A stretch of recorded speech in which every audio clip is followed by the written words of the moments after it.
So I'm recording this video and also uploading when you first see it on my birthday. I'm officially 25 years old now, and it's quite a significant milestone being on this earth for like a quarter of a century or something. And it's been a quite interesting journey to say the least, especially since I started to show it up to you very regularly. And this more introspective video, called it that, we'll look back at what has happened the recent 5 years into my life and talk about 5 life lessons that I wish I knew at 20 years old. And just for context, this is how I looked like 5 years ago. And back then I was studying music university in a small city in Sweden called Arvika, and I had a very amazing time there. Music is sort of in my bones, called it that. And I was also very heavily invested in Pokemon Go. I played every single day for hours on end in the town center and parks and so forth. A lot of hours were put into there too. And then fast forward, I left the music, I studied international business instead. I went to Bangkok for exchange semester and then came back because of COVID. I had several part-time jobs because of Pokemon Go, and I managed to eventually become #1 in Sweden in terms of XP and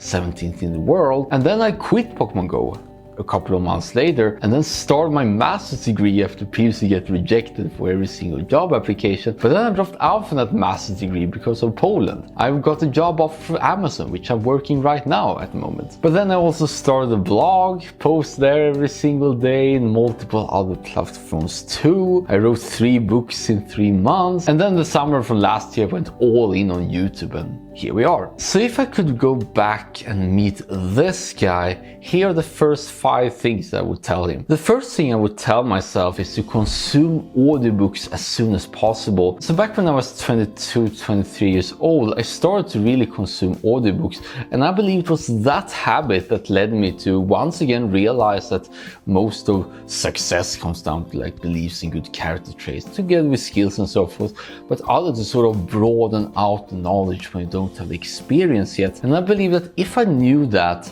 when I was 20 years old, I think I would definitely be more aware of different life decisions and priorities and so forth that would have definitely resulted in much favorable outcome to me now. Not to say that it's not favorable at all, of course it is, but it's like in relative respect, I believe that as soon as you can get into this audiobook trail, then it's all going to be good. I actually don't listen too much for audiobooks right now because I had this long period of time where I just consumed endless of things, and I even wrote this on my blog too, particular regular post series where I posted these were the books I consumed, and I consumed like 1 every day and so forth.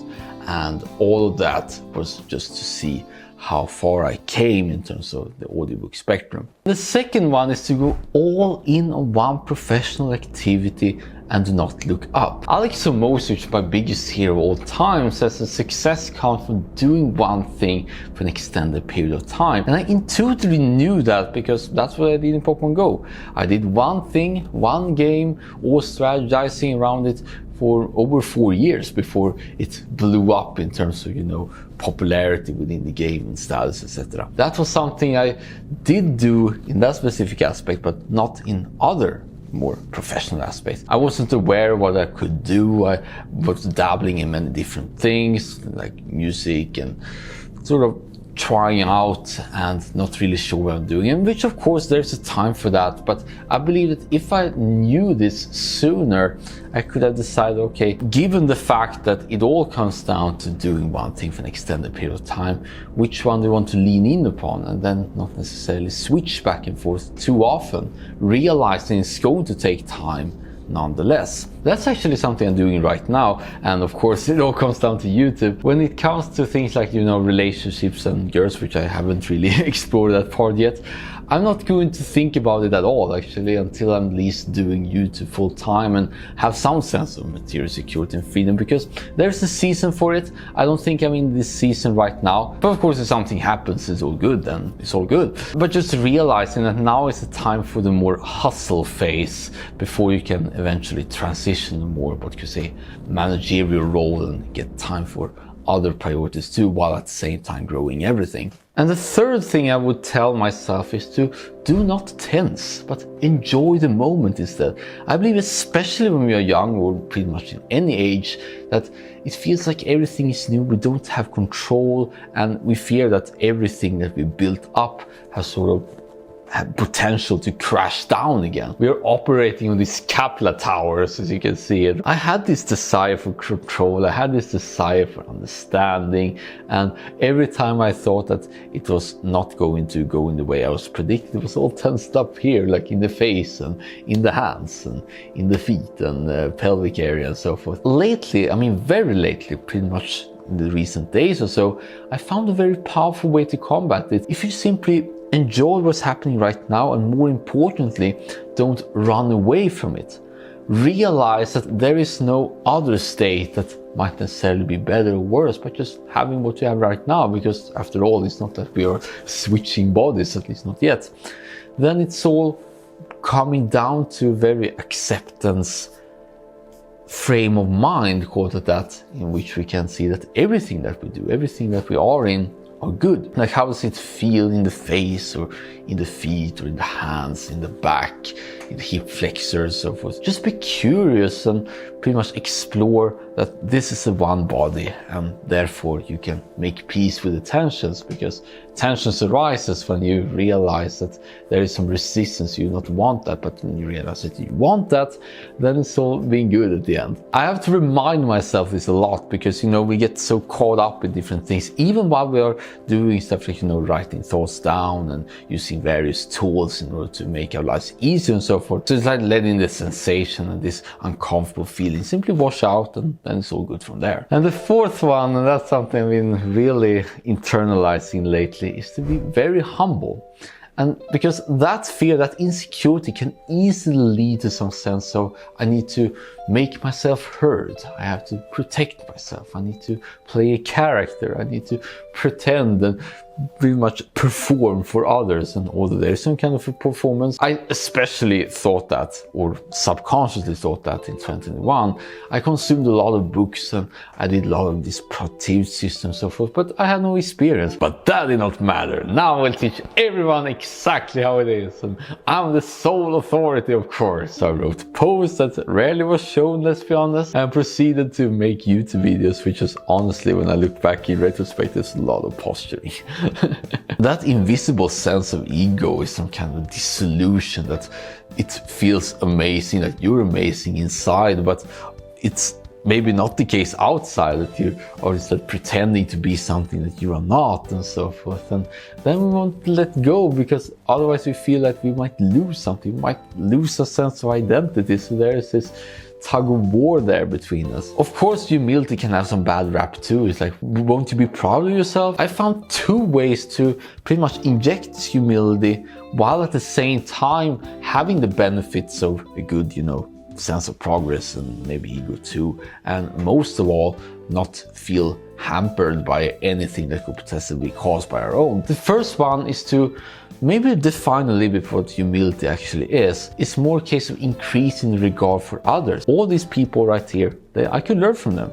And they have their own lives and their own stories that they're writing to themselves and so forth. The other one is to think like, just because you might be wrong or something, just to think that you're not as competent, doesn't mean that the others are right. Because most often, especially when it comes to like our own life decisions, I found that we might be wrong, and I mean like everyone, but the other people, because they lack context and because they maybe have less or more of your interest in mind, true interest in mind, they might be even more wrong in terms of life decisions and so forth. Pretty much the two different lenses I've applied to myself to get this humble thing going and see that I don't need to pretend myself anymore. It feels so amazing to pretty much relax back, do the things I like to do, and then see the accumulating evidence of it. And that's of course undisputable. And the fifth and last one, focus on quality swings. Since January I uploaded every single day because I believe that's very good for getting in the reps, and indeed it was, getting this camera confidence and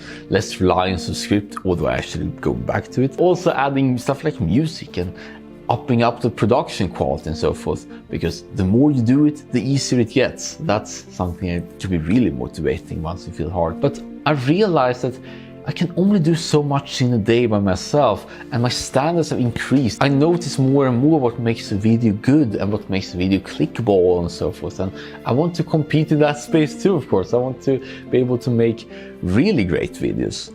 And of course that might take more than a day to do that. So we are going back from every single day to every other day. Of course, I'm still going to spend every single minute, at least when not doing other stuff on the YouTube, because the focus is not changing. It's just like doing quality swings. I make sure to put more time into each video. That can change in the future as well. I might decide to go even to twice a week or even once a week. You got it that. And that's the very last thing. This video has been kind of rambly and it's not going to be so for next videos and so forth. Honestly, I have no idea how it's going to turn out, but since I have this sort of one ambitious goal, called that, it still holds, by the way. It's all being my North Star at the moment. I'm not going to distract myself in anything else because I want to see that it's possible, at least. That's something that I feel is very purposeful. But of course, be very focused on one thing, and we're going to check back a year from now and see what we did and so forth. And of course, it's all going to serve you better because, as it still is, you're my everything, and I wouldn't be here because of you. So it's all coming down in the end to what you are doing. But right now, the next milestone for me is to get up to 1,000 subscribers so I can make this full time and so forth. That would be very cool. So if you found value from all the videos so far, and especially from the recent ones, because you can see this trajectory over here, then consider subscribing. That would really help out a lot. And make sure that I can do everything I can offer in return for you as well. And with that said, here is your update on how it's going, and I'll see you on this video right here. I don't know exactly what it's going to be, but the YouTube algorithm will decide it for you. So be sure to check it out, and always remember still that you're the most amazing human being alive.